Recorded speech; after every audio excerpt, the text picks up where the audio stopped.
If cyclists want to use the roads, they should be paying tax like everyone else. Never has a truer word been spoken.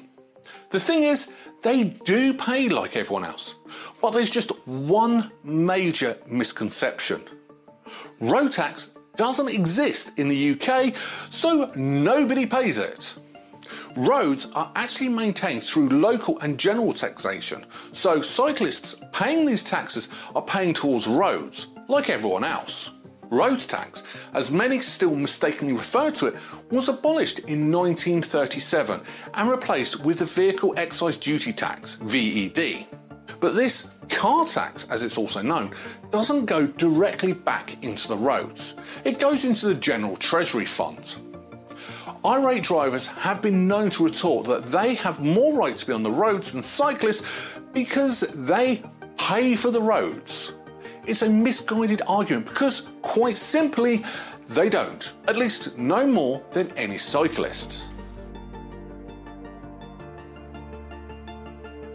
Vehicle excise duty tax is effectively a pollution tax, which is why bicycles, like electric cars and other ultra-low emission vehicles, don't have to pay it. The rate that a vehicle owner has to pay is dependent on the vehicle size and emissions. Hence why big gas guzzling cars have to pay more than smaller, more efficient cars. In spite of various campaigns, most notably from one of the UK's largest newspaper groups in 2020, it's unlikely that cyclists will ever have to pay vehicle excise duty tax.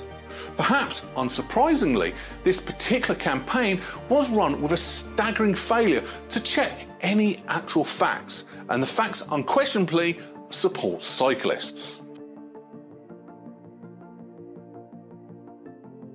But don't get me wrong, cyclists should pay some form of road tax if we're talking about expenditure on the roads. After all, cyclists are using the road and it's in their interest to have the roads well maintained. But it shouldn't be an exclusive road tax. They should contribute in the same way as any other road user. That said, according to a study, 82% of cyclists stated that they would prefer not to cycle among traffic.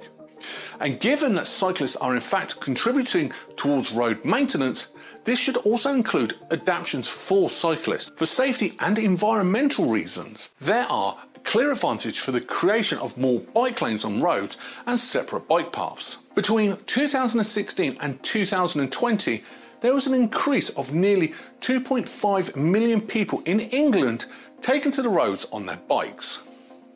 A government report states that cycling has increased by 200% at weekends since the first COVID-19 lockdown and by 100% on weekdays. Cycling is booming, but in spite of a pledge by the government to increase spending on active travel to £2.4 billion between 2016 and 2021, we still have some way to go before we're using the term midi-Hollands for any of our towns.